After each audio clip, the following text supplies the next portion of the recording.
नमस्कार दोस्तों, welcome back to let's study YouTube channel.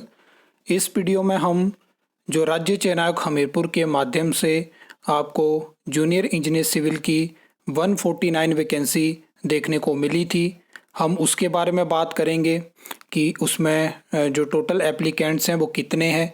वैसे तो हम इससे पहले भी बात कर चुके हैं और जो आरटीए मैंने आपके साथ शेयर करी थी तो वहाँ पे ईडब्ल्यूएस कैटेगरी में जो स्टूडेंट थे वहाँ पे कुछ चीज़ें मिसप्रिंट थी, तो मैंने आपको कहा था कि नेक्स्ट जब भी जानकारी मिलेगी तो आपके साथ मैं शेयर करूँगा।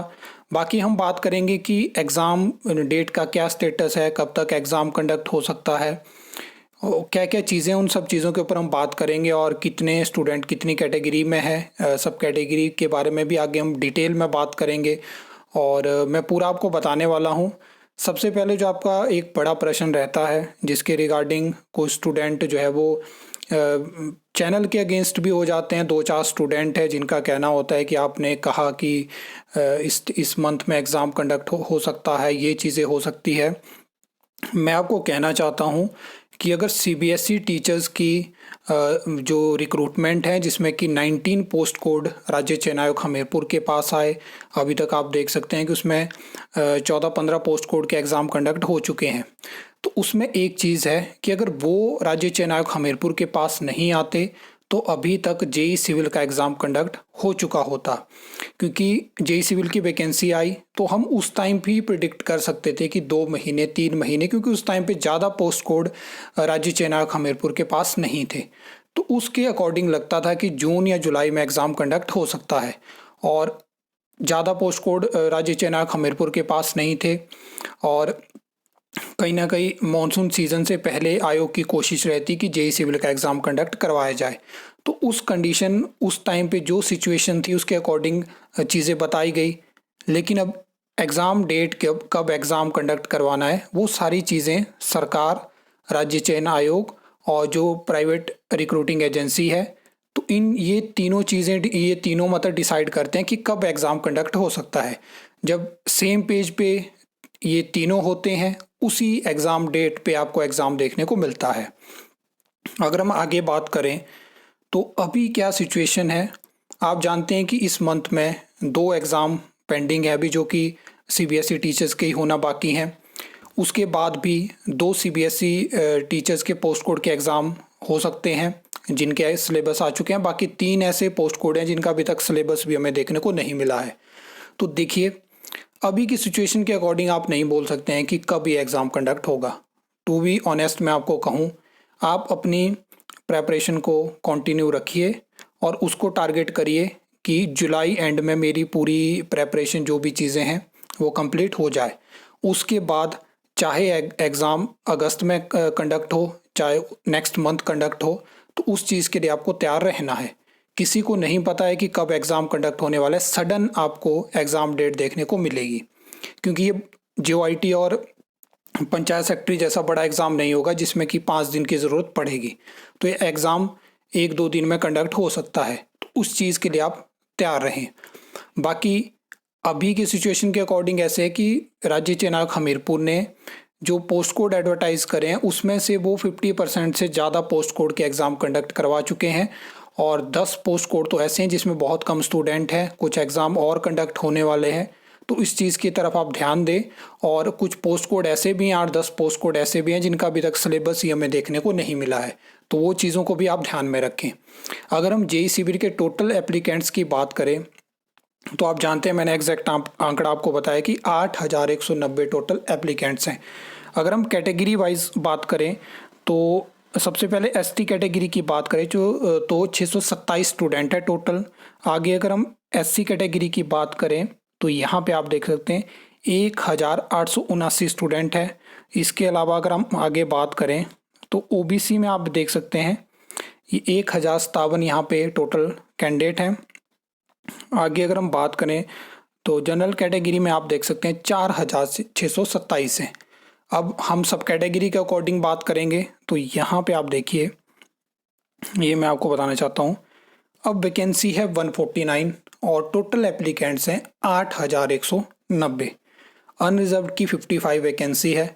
तो अनरिजर्व्ड में तो आप जानते हैं कि जो टॉप 55 स्टूडेंट होंगे उनको यहाँ पे सिलेक्शन मिलेगी, अनलेस वो किसी भी कैटेगरी के हैं, किसी भी सब कैटेगरी के हैं, जो टॉप में मेरिट में होंगे उनको ये सीट मिलेगी। उसके बाद आगे अगर हम बात करें तो ईडब्ल्यूएस में जो सबसे बड़ी कन्फ्यूज़न थी वो यहाँ पे क्लियर हो चुकी है। ईडब्ल्यूएस में 19 पोस्ट के लिए 438 कैंडिडेट हैं, ये आप देख सकते हैं। General board of freedom fighter में 2 पोस्ट हैं और 2 पोस्ट के लिए 46 कैंडिडेट हैं। एससी अनरिजर्व में 30 पोस्ट हैं और 1815 यहाँ पे कैंडिडेट हैं। एससी बीपीआर में 5 पोस्ट हैं, 64 कैंडिडेट हैं। SC board of freedom fighter में 1 पोस्ट और 1 ही कैंडिडेट ने वहाँ पे अप्लाई किया है। ओबीसी अनरिजर्व में 25 पोस्ट हैं, 1008 कैंडिडेट हैं। ओबीसी बीपीआर में 5 पोस्ट हैं और 49 कैंडिडेट हैं। एसटी अनरिजर्व में 5 पोस्ट हैं और 590 कैंडिडेट हैं। एससी बीपीआर में 2 पोस्ट हैं और 37 कैंडिडेट हैं।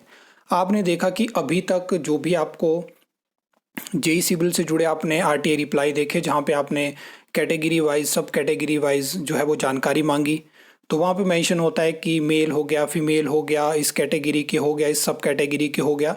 देखिए, जिस कैटेगरी और जिस सब कैटेगरी की पोस्ट है, अगर कोई उसमें नहीं आता है तो उसको ट्रीट किया जाएगा अपनी कैटेगरी के अनरिजर्व्ड में, ठीक है। तो इसीलिए मैंने ये चीज़ बनाई ताकि आपको यहाँ से चीज़ क्लियर हो सके। अनरिजर्व्ड का भी मैंने आपको बता दिया।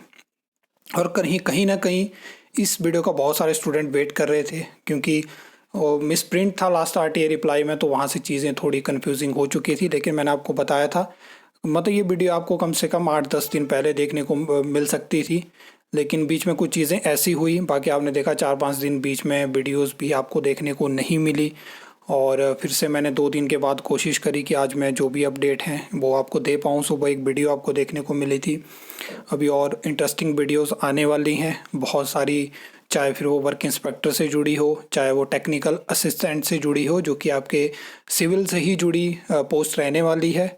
और वर्क इंस्पेक्टर के नए आरएनपी रूल्स का क्या चीज़ें होंगी, टेक्निकल असिस्टेंट की भर्ती कब तक हो सकती है, क्योंकि जेई के बाद एक अच्छी अपॉर्चुनिटी वो भी रह सकती है।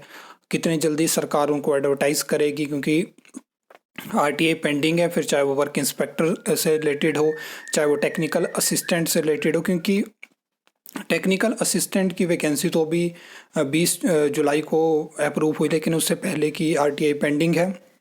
अब देखते हैं कि उसमें क्या रिप्लाई हमें पंचायती राज डिपार्टमेंट की तरफ से देखने को मिलता है। बहुत सारी इंटरेस्टिंग वीडियोस सिविल से जुड़ी आने वाली है, और जैसे ही एग्ज़ाम डेट के बारे में कोई जानकारी मिलती है, या आप में से कोई स्टूडेंट है जिसके पास कोई जानकारी है, क्योंकि अब देखिए इसमें क्या टेंटेटिव चीज़ें होती हैं। अब कुछ सोर्सेज से खबरें आती हैं, उनको आप मानिए नहीं मानिए, एट द एंड तो एक नोटिफिकेशन आएगी जिसमें मेंशन होगा कि स्टेट को इतनी शिफ्ट में एग्ज़ाम कंडक्ट होगा, उसी को फाइनल माना जाएगा और वही चीज़ सही होगी।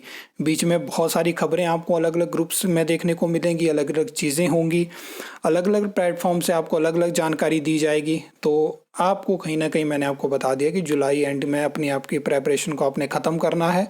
उसके बाद आपको जितना भी टाइम मिले वो आपके लिए वेल एंड गुड है कि आप उसमें अपने जो आपकी तैयारी है उसको स्ट्रॉन्ग करें, क्योंकि इतना वेट आप कर चुके हो। तो मैं कहना चाहता हूँ कि आपको ज़्यादा वेट नहीं करना पड़ेगा, और अब एग्ज़ाम कंडक्ट हो सकता है। ज़्यादा इसमें चीज़ें नहीं होंगी, क्योंकि अब ज़्यादा एग्ज़ाम कंडक्ट करवाना बाकी नहीं है, तो इस चीज़ का आप ध्यान रखें। आई होप आपको ये वीडियो अच्छी लगी होगी, इन्फॉर्मेटिव लगी होगी।